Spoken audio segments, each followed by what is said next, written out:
नमस्कार प्रिय विद्यार्थियों, मैं डॉक्टर सत्य प्रकाश। स्वागत है आपका एचपी सर हिंदी क्लासेस में। हम लोग पढ़ रहे थे हिंदी साहित्य का इतिहास। हिंदी साहित्य के इतिहास पे 9 क्लास हो चुकी हैं, जिसमें आपके इतिहास का अर्थ, परिभाषाएं, इतिहास के मूल स्रोत, इतिहास के प्रमुख ग्रंथ, उसकी लेखन पद्धतियाँ, इस पर हम विस्तार से चर्चा कर चुके हैं। अब जो प्रमुख इतिहास ग्रंथ हैं उनके बारे में प्रमुख बातें हम देख रहे हैं, जहाँ से प्रश्न बनते हैं। इसमें भी 2 इतिहास ग्रंथों को हम देख चुके हैं। गारसदा तासी का इस्तवार दाला लिटरेचर एंदुई हिंदुस्तानी, और दूसरा शिव सिंह सेंगर का शिव सिंह सरोज, इनको देख चुके हैं। आज हम तीसरा इतिहास ग्रंथ है जहाँ से प्रश्न कोई ना कोई आ जाता है, the modern vernacular literature of Hindustan. George Grierson का जो इतिहास ग्रंथ है उसका नाम the modern vernacular literature of Hindustan.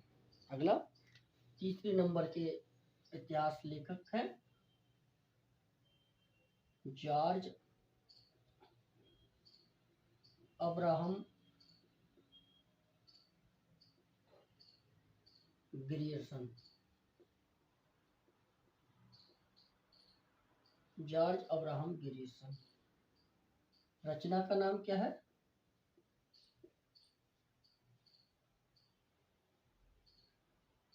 The modern vernacular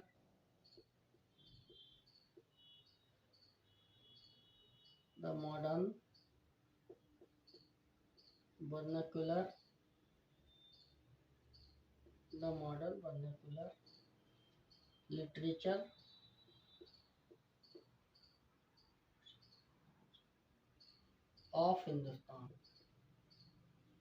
of Hindustan.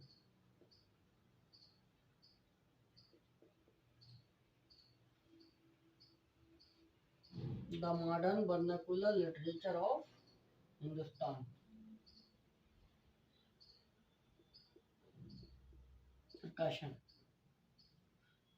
प्रकाशन वर्ष के बारे में हम देखना है। The Royal Society Asiatic society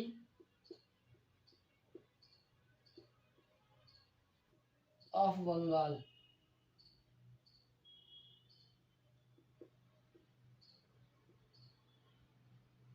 Bengal के विशेषांक के रूप में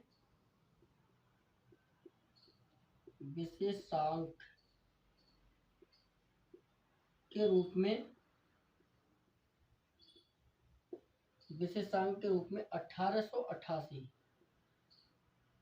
1888 ईस्वी में तथा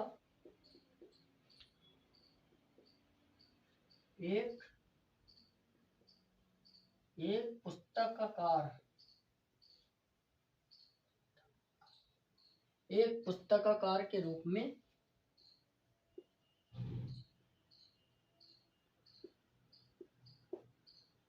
1889 ईस्वी में।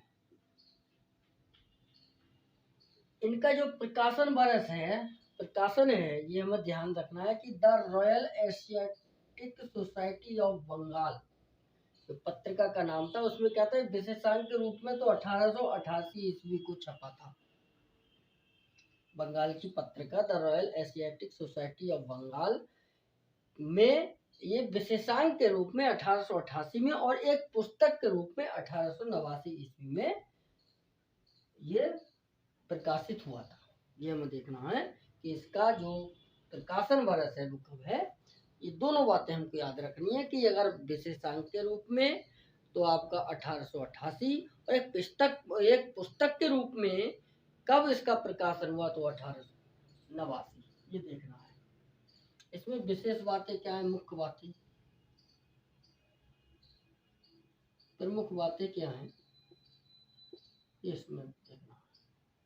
पहले तो ये कि ये अंग्रेजी में रचित है।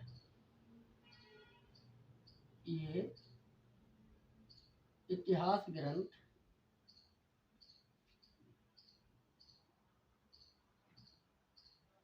अंग्रेजी भाषा में रचित है।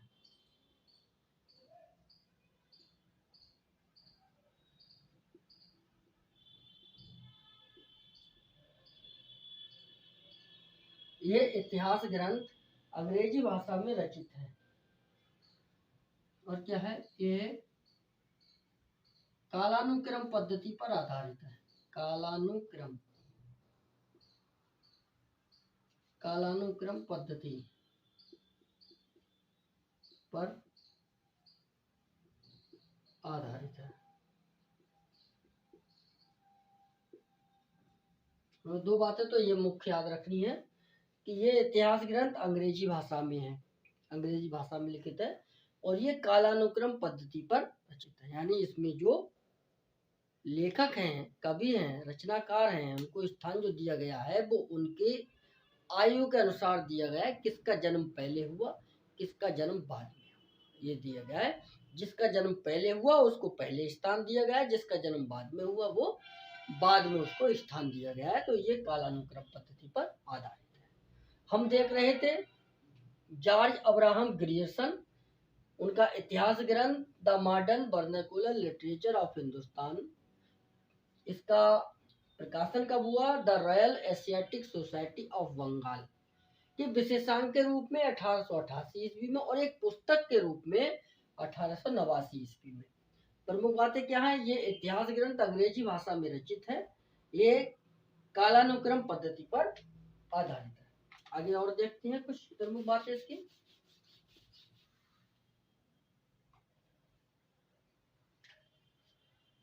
अगले हम देखते हैं ये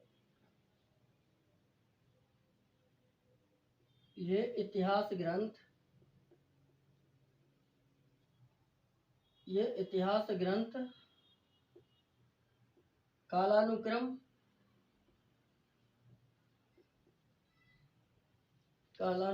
पद्धति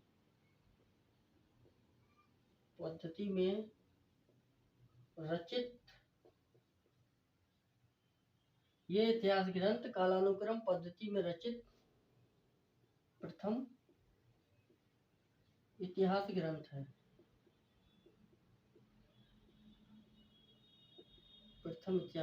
है। और आगे देखते हैं,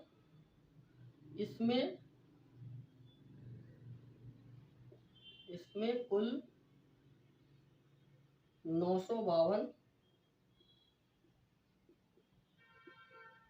रचनाकारों को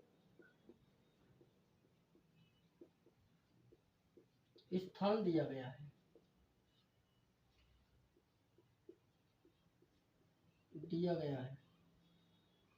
और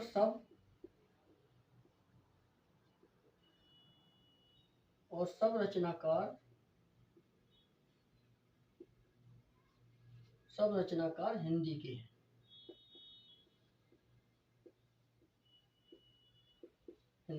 ये हमें ध्यान रखना है। इसमें कुल 952 रचनाकारों को स्थान दिया गया है और सब रचनाकार इसमें हिंदी के हैं। अगले, ये पहला इतिहास ग्रंथ है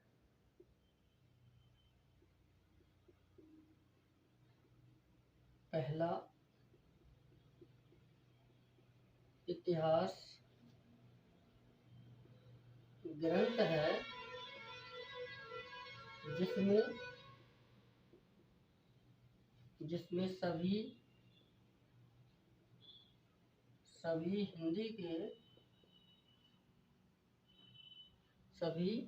हिंदी के रचनाकारों को स्थान दिया है। सभी हिंदी के रचनाकारों को स्थान दिया गया है। ये हमको बात याद रखनी है कि सभी, इसमें कुल 12 अध्याय हैं। इसमें कुल 12 अध्याय हैं। और क्या बात याद रखनी है? हिंदी के हिंदी के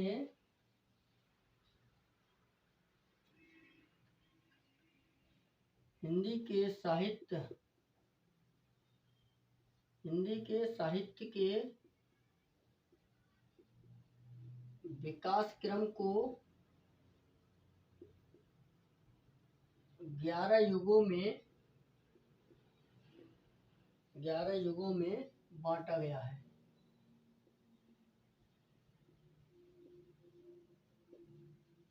अब कौन कौन से 11 युग है वो हम इसमें नहीं देखेंगे, बाद में जब काल विभाजन करेंगे उस समय उसके लिए देखा जाएगा। काल विभाजन शुक्ल जी मतलब रामचंद्र शुक्ल, आचार्य रामचंद्र शुक्ल जी ने इन्हें युग न मानकर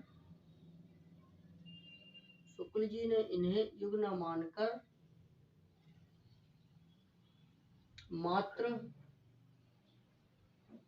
अध्यायों का नाम माना है।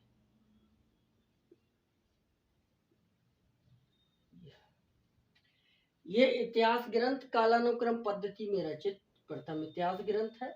इसमें कुल 952 रचनाकारों को स्थान दिया गया है और सब रचनाकार हिंदी के हैं। ये पहला इतिहास ग्रंथ है जिसमें सभी हिंदी के रचनाकारों को स्थान दिया गया है। इसमें कुल 12 अध्याय हैं। हिंदी के साहित्य के विकास क्रम को 11 युगों में बांटा गया है। शुक्ल जी इन्हें युग न मानकर मात्र अध्यायों का नाम माना है। आगे देखते हैं।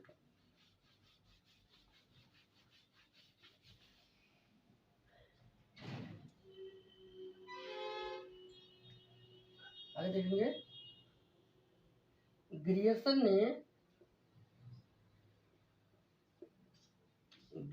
ने भक्ति काल को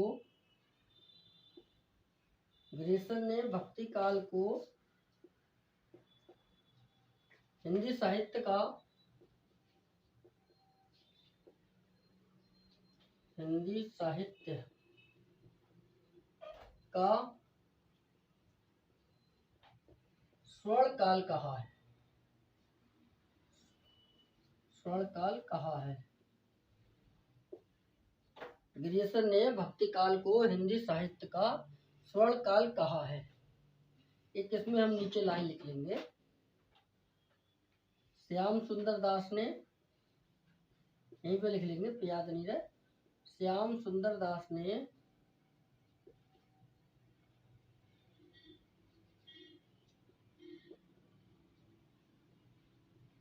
भक्ति काल को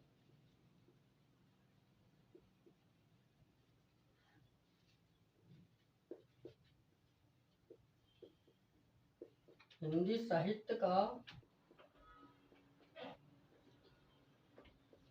स्वर्ण युग कहा है।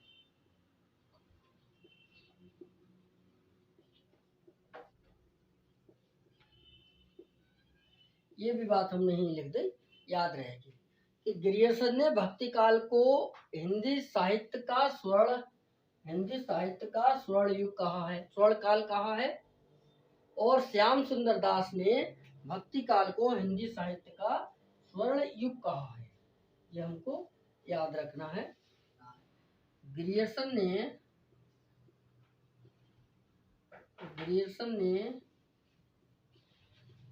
हिंदी को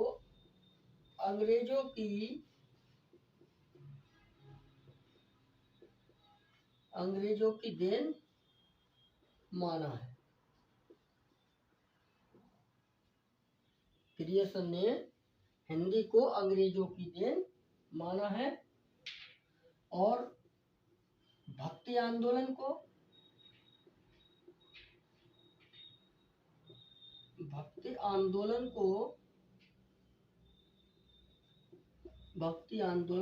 ग्रियर्सन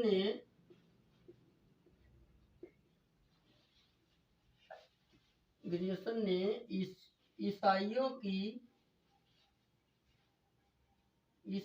की ईसाइयों की देन कहा है। उन्होंने कहा है जो भक्ति आंदोलन है वो ईसाइयों के द्वारा ही चलाया गया है और ईसाइयों के द्वारा ही ये विकसित हुआ है।